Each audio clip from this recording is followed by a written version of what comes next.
พอดีเป็นพีลิ้นอันนั้นก็ห้องว่าเป็นเก้าสังเจว่ากูมันหนาแห้งเฮเวปันตั้งกิน7 เมลในค่ะเนาะข้อหมายหนึ่งเฮเงือเว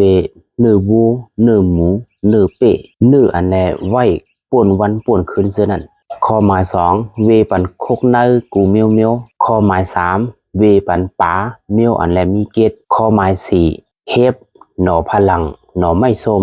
ถั่วงอกมะเขือส้มมะฮูแหลงข้าวกาบเจอไหนฮะข้อหมายห้าเวปันตั้งกินเมียวอันแหละมีมันหนำเมื่อนัง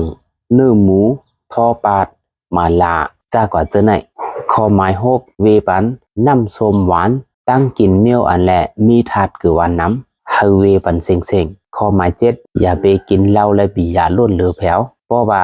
อำเวปันตั้งกินเจอไหนกินบันติ๊กกินบันกวนบ่ไหนซึ่งอันเป็นเก้าขึ้นคัดของเจ้าเก่าตั้งเป็นพีดินของเจ้าเก่านั่นค่ะมันเดเจ็บห้าวแห้งปวดขึ้นย่าเมื่อเตกว่าเตย่างเตไปก็เตเป็นอันยาเบี้ยนไว้สังสือว่าเฮาเงืองเวตั้งกินซึ่งไหนค่ะเนาะสังสือว่าพี่น้องเขาเป็นอยู่ค่ะเนาะอันไหนก็จะเป็นตัวจอยมันอันนึงค่ะเนาะเป็นยาต้าคัดเนาะจอยลดย่อมในรองการปวดมวยได้จ้อมคอต่อจ้อมคอตีนคอมือว่านะจ๊ะนะครับพอดีเป็นโรคเก้าค่ะเนาะอันนี้เป็นคิมขมิ้นมันก็เฮาว่าเป็นยาโนดยาต้าคัดนั่นค่ะตาปั่น1 วัน2 ปลอกค่ะเนาะอันในปอตายาวเนี่ยมันได้ซึมเข้าเนื้อเข้าเลือดกว่าซึมเข้ากับถึงกระดูกเส้นเอ็นปุ่นจอยลดย่อมเนื้อรองอันคัดอันมวยอันเจ็บอันแก้นซ่อมคอต่อของก้นตีเป็นตั้งเป็นเก้าอันนั้นก็ตั้งเป็นผีดินนะฮะ